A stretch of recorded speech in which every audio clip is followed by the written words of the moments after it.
ଗଞ୍ଜାମ ଜିଲ୍ଲାର ଏକ ଛୋଟ ଗାଁ ନାମ ଥିଲା ଚନ୍ଦନପୁର। ଗାଁଟି ମାଟିର ସୁଗନ୍ଧ, ହରିତ ଧାନକ୍ଷେତ୍ର ଏବଂ ସହଜ ସରଳ ଲୋକମାନଙ୍କ ସହ ଭରିଥିଲା। ସେଠାରେ ରହୁଥିଲେ ଜଣେ ଛୋଟ ଛୁଆ ରଘୁ। ସେ ଗାଁର ସବୁଠାରୁ ଦୁଷ୍ଟ, କିନ୍ତୁ ମନରୁ ଅତ୍ୟନ୍ତ ଭଲ। ରଘୁଙ୍କ ପିତା ଜମି କାମ କରୁଥିଲେ। ମା ଘରେ ପିଠା ପକାଇ ବଜାରକୁ ବେଚିବାକୁ ନେଉଥିଲେ। ରଘୁ ପ୍ରତିଦିନ ସକାଳେ ଜଗି ଧାନକ୍ଷେତ୍ରକୁ ଦେଖିବାକୁ ଯାଇଥିଲା। ସେ ମାଟିକୁ ଛୁଇଁ ଭାବୁଥିଲା, ଏହି ମାଟି ମୋରଟି ମୋର ମାତା, ଏହିଠାରେ ମୋର ସ୍ୱପ୍ନ ଅଛି। ଏକଦିନ ଗାଁରେ ଭୀଷଣ ଖରା ପଡ଼ିଲା। ବର୍ଷା ଆସିଲା ନାହିଁ। ଧାନକ୍ଷେତ୍ରଗୁଡ଼ିକ ଶୁଖିଯାଇଲା। ଗାଁ ଲୋକମାନେ ଚିନ୍ତିତ, ମୁଖରେ ଅଶାନ୍ତି। ରଘୁ ଆକାଶକୁ ଦେଖି ମନରେ କହିଲା, ଭଗବାନ, ଆମର ମାଟିକୁ ବଞ୍ଚାନ୍ତୁ।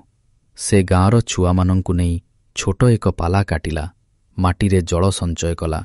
ସେମାନେ ଛୋଟ ଗଛ ପ୍ରତିରୋପଣ କଲେ। ପ୍ରତିଦିନ ପାଣି ଦେଲେ। ଗାଁର ବଡ଼ମାନେ ଆଶ୍ଚର୍ଯ୍ୟ ହୋଇ ଦେଖୁଥିଲେ, ଏମିତି ଛୋଟ ଛୁଆମାନଙ୍କ ମନରେ କେତେ ବଡ଼ ସ୍ନେହ ବସିଥିଲା। କିଛିଦିନ ପରେ ଆକାଶରେ ଘନ ମେଘଦେଗ ଜମିଲା। ବର୍ଷା ଆରମ୍ଭ ହେଲା। ମାଟି ଫେରି ସୁଗନ୍ଧିତ ହେଲା। ଧାନକ୍ଷେତ୍ର ସବୁ ସବୁଜରେ ଫୁଲି ଉଠିଲା।